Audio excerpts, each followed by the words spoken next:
A seguir, Hora da Notícia. O preço da passagem em Passo Fundo vai ficar mais caro a partir de quinta-feira.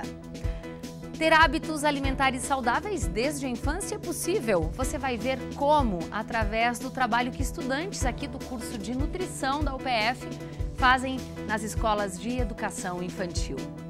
Na série de entrevistas sobre a Páscoa, hoje nós vamos conversar com o filósofo Nadir Antônio Pichler. E ainda, um espetáculo que conta a história de lendas e folclores da cultura gaúcha e que passou por Passo Fundo. Hoje é terça-feira, é 16 de abril, é Hora da Notícia.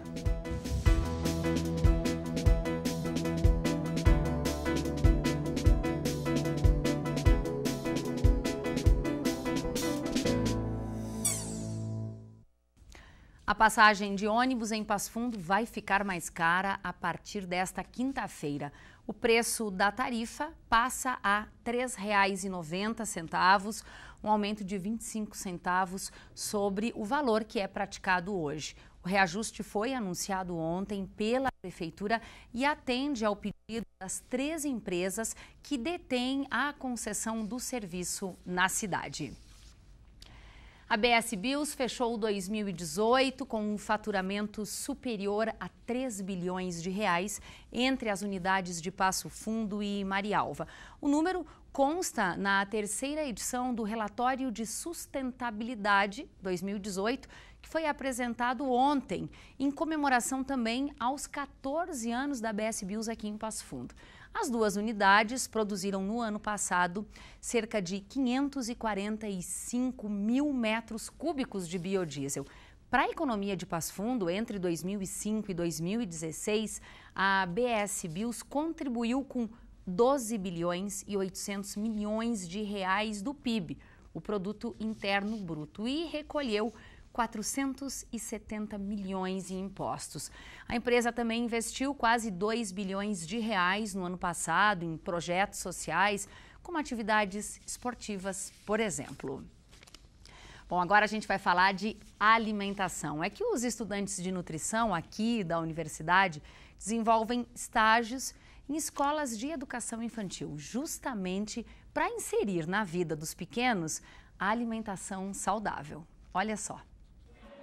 Olhos atentos na história da galinha maricota. Mas e no final, o que ela botou? Tinha pão? Mel. Tinha mel? Tinha mel. Não? Tinha ovo? Banana. Banana. Quem que queria botar banana?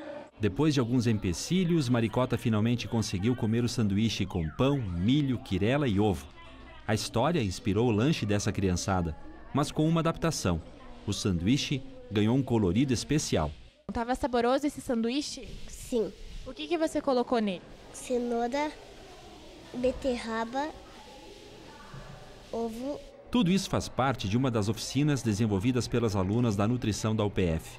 Além da avaliação nutricional e o teste de aceitação dos alimentos, as atividades lúdicas servem como um apoio na hora de inserir a alimentação saudável na vida dos pequenos. Como o estágio de saúde coletiva, ele visa conhecer as atribuições do nutricionista na área da saúde coletiva. Nesse estágio, principalmente a questão da alimentação escolar, ele consegue ver todas essas atividades que o nutricionista desenvolve nessa área e também interagir com eles com atividades lúdicas que envolvam a alimentação, com o objetivo de melhorar a alimentação dessas crianças. Desde o início da faculdade a gente aprende que é importante a alimentação saudável, né? Principalmente na infância, e aqui a gente tenta, acho que é um dos melhores estágios que a gente faz no último ano da faculdade. Positivo para as estudantes e também para as crianças da educação infantil. Esses projetos de educação nutricional, então, fortalecem principalmente o vínculo com o alimento e tem bastante valia em relação à questão de incentivar os novos hábitos alimentares, na construção desses hábitos alimentares para as crianças conhecer alimentos que às vezes não são do cotidiano delas na família. Então, a escola tem esse objetivo, né, de incentivar uma alimentação adequada e conhecer novos alimentos. Razão e fé. Como será que a filosofia conversa com a religião? Duas correntes que buscam respostas para perguntas que muitas vezes a gente faz para a gente mesmo. Olha, nada como tratar deste tema numa semana que é cheia de símbolos religiosos, como essa que antecede a Páscoa. Ontem, a gente ouviu aqui no Hora da Notícia um pouquinho da história da celebração da Páscoa. Hoje, nosso convidado nesta série de entrevistas que estamos apresentando durante toda a semana é o professor de filosofia aqui da UPF, doutor em filosofia, Nadir Antônio Pichler. Professor, seja muito bem-vindo ao UPF TV. Eu quero começar lhe perguntando como é que a filosofia ela interpreta celebrações religiosas como a da Páscoa, por exemplo. Aquilo que foi colocado ontem, existem várias dimensões de uma Semana Santa. Por exemplo, tem a dimensão consumista, que faz parte do processo econômico, mas a Semana Santa, acima de tudo, as pessoas se ligam com elas mesmas e com o sobrenatural, chamado transcendental. Então, no aspecto mais se ligar consigo mesmo, é procurar encontrar razões para a existência, fazer um exame de consciência daquilo que a pessoa está realizando nas suas dimensões de lazer, trabalho, na convivência na família e, acima de tudo, se religar ao aspecto religioso, que a Semana Santa mexe, então, com essa dimensão tradicional e a dimensão emocional. Então, esse se religar a um transcendental, a um Deus, conforme a nossa tradição, ou a Javé, na tradição judaica, faz com que o ser humano ele procure encontrar mais razões para a sua existência e se encontrar melhor consigo mesmo e procurar superar as dificuldades pessoais e profissionais. Professor, a partir dos seus estudos, principalmente com relação à felicidade, você é uma referência nessa área. Qual é o papel da fé ou da religião, seja ela qual for, na vida de uma pessoa? A fé está muito ligada a questões mais emocionais. A fé requer está ligado à questão da existência, da nossa existência. Então, envolve o fator emocional. Existe uma fé mais racional, uma fé mais elevada, mais profunda ou mais transcendente, que as pessoas também buscam. Então, fé e razão, elas andam juntas, mas, eventualmente, uma precisa da outra. Se a pessoa vive muito no estado emocional, muitas vezes ela pode se deixar alienar muito fácil por vários meios, por um sistema de capital. Se a pessoa vive muito numa dimensão racional, numa dimensão científica, a vida parece que perde um pouco a graça. Então, requer que essas duas dimensões, elas andam juntas, e principalmente o aspecto racional, para governar a nossa vida e fazer que as pessoas também pensem, reflitam sobre a condição que elas se encontram, por exemplo, na Semana Santa. Professor, com o passar dos anos, a humanidade, ela está mais ligada à fé, ela está mais religiosa ou menos ligada à fé? É possível encontrar uma resposta para essa pergunta? Não sei se há uma resposta, mas há sinalizações. Por exemplo, a partir da década de 70 do século passado, então, em aproximadamente 50 anos, começaram-se a repensar algumas coisas. E se dizia que nessa época a humanidade estaria voltando para a arte, para a filosofia e para a religião. Então a religião novamente está em voga, está presente, ela faz parte da vida das pessoas. Achava-se que a religião poderia ser eliminada, mas o que se percebe nas últimas décadas, as pessoas buscam o religioso, o fenômeno religioso. Talvez uma das explicações. Há cada vez mais problemas existenciais, há cada vez mais problemas pessoais para as pessoas resolverem, e uma das formas que elas encontram é buscar na religião um subsídio, uma força e uma fortaleza, coragem para resolver. Professor, só para encerrar e a partir da importância da filosofia na vida das pessoas, que tipo de reflexão você propõe que seja feita nesse feriadão, né? Porque a gente começa a organizar, como a professora Gisele nos trouxe ontem, a agenda da sexta-feira, que é feriado, do sábado e do domingo, mas que tipo de reflexão é bacana colocar nessa agenda? Principalmente da quinta-noite, que é a celebração de lava-pés na tradição religiosa do cristianismo, e na sexta-feira, a paixão, todo o sofrimento de Jesus Cristo, que foi uma pessoa maravilhosa, uma pessoa que sofreu, e as pessoas também têm sofrimento. Então as pessoas se espelham em Jesus Cristo, nessa figura e nos seus seguidores, e encontram mais força, mais coragem para resolver seus problemas existenciais. Tá certo. Professor, muitíssimo obrigada. Um ótimo feriado para você também. A gente vai seguir o papo aqui amanhã. Inclusive, amanhã nós vamos conversar com a psicóloga e psicanalista Jo Bolsoni, que vai nos explicar como a psicanálise e a psicologia interpretam estes rituais que envolvem a Páscoa. Mais uma vez, obrigada. Eu que agradeço. Obrigado. Bom, a escola domiciliar entra na pauta de debates da educação brasileira com mais força. Depois que o presidente Jair Bolsonaro anunciou que vai encaminhar ao Congresso um projeto permitindo esse sistema de ensino, ou seja, em casa. O tema, que é polêmico, vai ser debatido hoje à noite, ao vivo, aqui pela UPF TV e Rádio UPF, no programa Painel. O programa vai ao ar sempre às terças-feiras, reforçando, é ao vivo, a partir das 8 horas da noite, pela UPF TV, canal 4 da TV aberta e 14 da NET, e também pela rede de rádios UPF, frequência em Passo Fundo 99.9. Você pode acompanhar o painel também pelo site da UPF TV, é só entrar no portal da universidade ou ainda pela página da UPF TV no Facebook, tudo isso ao vivo às 8 da noite. Depois do intervalo, você vai conferir o espetáculo que conta a história de lendas e folclores da cultura gaúcha que passou por Passo Fundo.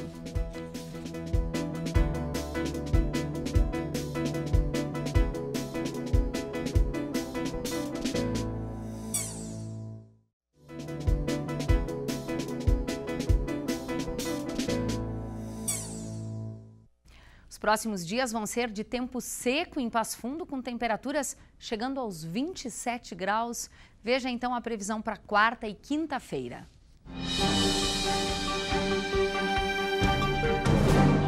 A quarta-feira será de sol com algumas nuvens, não há previsão de chuva, mínima 16 e máxima 26 graus. O tempo segue firme na quinta-feira, sol com algumas nuvens durante todo o dia, mínima 16 e máxima 27 graus.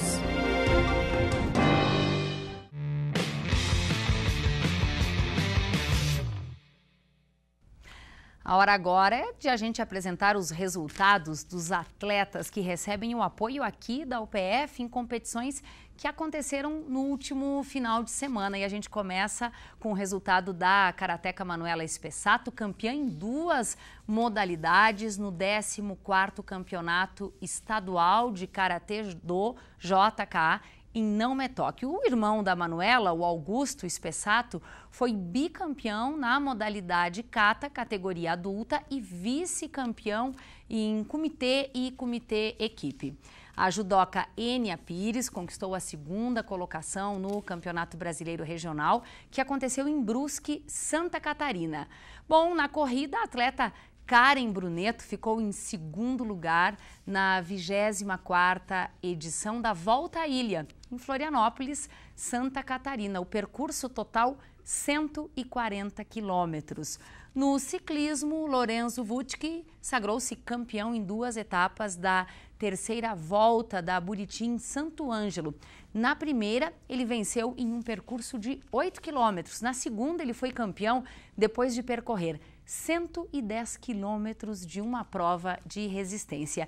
E ainda no ciclismo, o Ismael Giasson participou do Campeonato Pan-Americano de Mountain Bike Downhill em Vila La Angostura, na Argentina. Ismael ficou em 4º lugar na categoria júnior. O atleta terminou entre os 5 melhores da América. E os atletas Thiago Pérez e Ricardo Rosa estiveram na ultramaratona aquática, desafio Passo Real, na cidade de 15 de novembro. Foram 20 quilômetros de natação percorridos em um limite aí de 8 horas.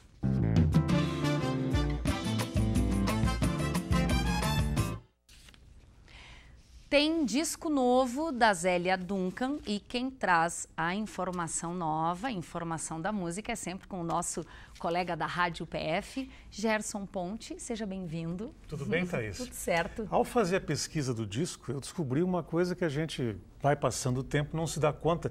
A Zélia, daqui a 2 anos, completa 40 anos de carreira.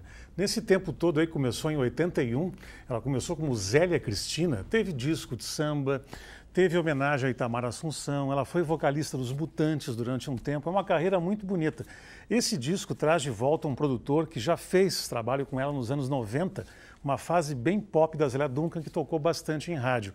A prova do clipe, que já está rodando, é por aí, viu? Vai ser um trabalho bem pop e com certeza as pessoas vão gostar. Sai em abril. O clipe chama O Que Mereço. Vamos ver aí. Vem a noite como fosse um beijo doce, arde, arde, arde a tarde como fosse o sol. Faz calor e eu espero que esse céu desabe, desabe.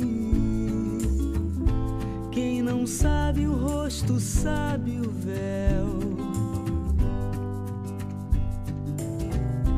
E eu só quero o que mereço.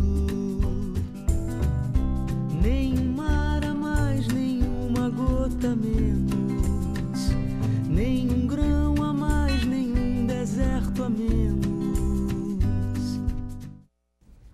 Que bacana. Gerson tem batuque na Rádio UPF. Sábado, meio-dia, e com outra novidade que a gente contou aqui em primeira mão. Nós vamos ouvir uma música do disco novo do Beto Guedes, que está chegando aí já também nesse mês de abril. Que legal. Agora a gente vai seguir pensando que a gente ouviu aí na música da Zélia Duncan, Eu Só Quero Que Mereço.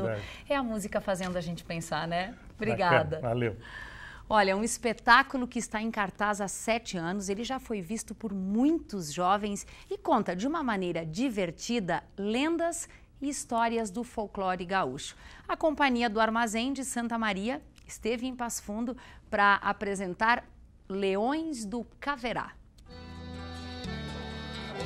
O gaúcho entra falando alto, chamando a atenção da gurizada. Em Pernas de Pau, o ator interpreta esse gaúcho tradicional, contado em tantas e tantas histórias por autores importantes da nossa cultura, como João Simões Lopes Neto, por exemplo.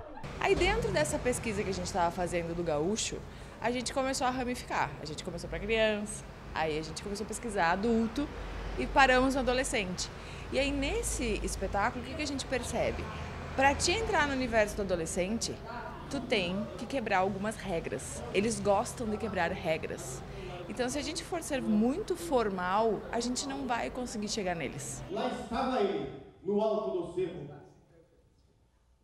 Peito estufado, olhar penetrante, uma pata levantada, dando um oi, galera! Oi, galera! O espetáculo Leões do Caverá é uma mistura de música,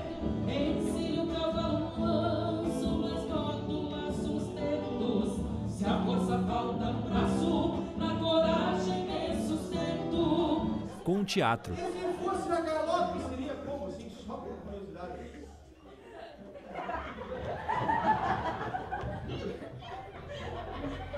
É um enredo que conta a história de um grupo de andarilhos vindos da região do Caverá, lugar de cerros que se estende entre Rosário do Sul e Alegrete.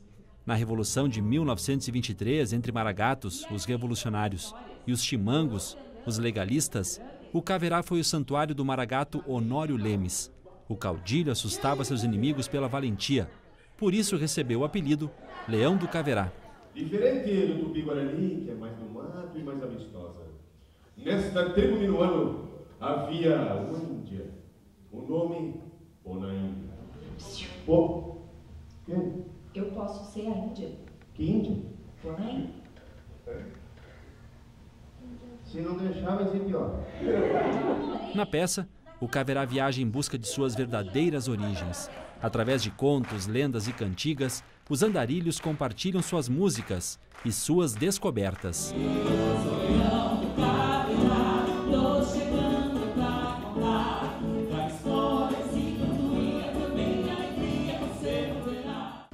desmistificamos um pouquinho algumas lendas que, às vezes, na hora de ler algo, as pessoas ficam, será que é legal, será que não é? Bom, eu tenho certeza que as pessoas vão se sentir despertadas do interesse para ler obras, para buscar as informações na literatura, né, através da bagunça que a gente faz aí. O espetáculo é financiado pela Lei de Incentivo à Cultura do Rio Grande do Sul, através do patrocínio da Philip Morris do Brasil. A realização é da produtora de Passo Fundo, Demarim. O projeto Circuito Cultural Gaúcho já está na 3ª edição. A gente já está há 12 anos no mercado, então agora quase 2 anos em Passo Fundo. Não é fácil, é um ramo bem difícil, que tem pouco apoio, mas a gente tem empresas consolidadas já no estado que trabalham há muitos anos conosco. Direcionado ao público adolescente, a peça tem na comédia, na música e na história os ingredientes para segurar a atenção dos jovens.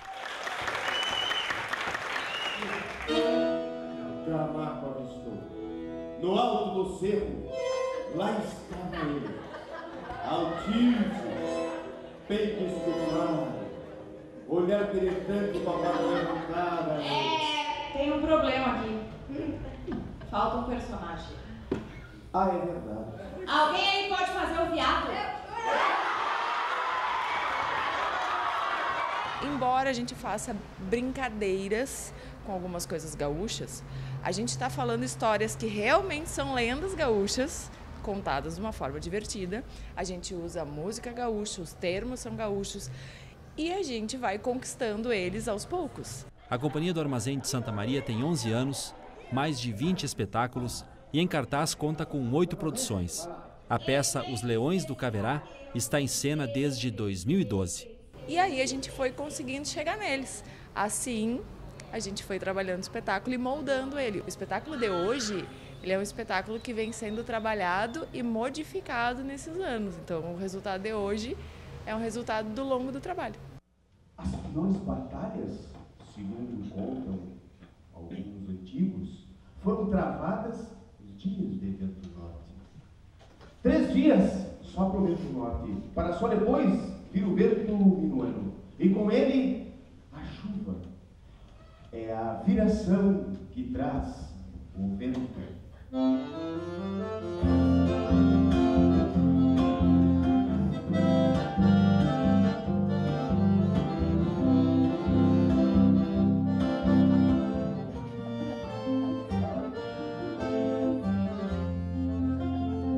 Onde a terra começar, vento negro tinge o sol. Onde a terra terminar, vento negro eu sou.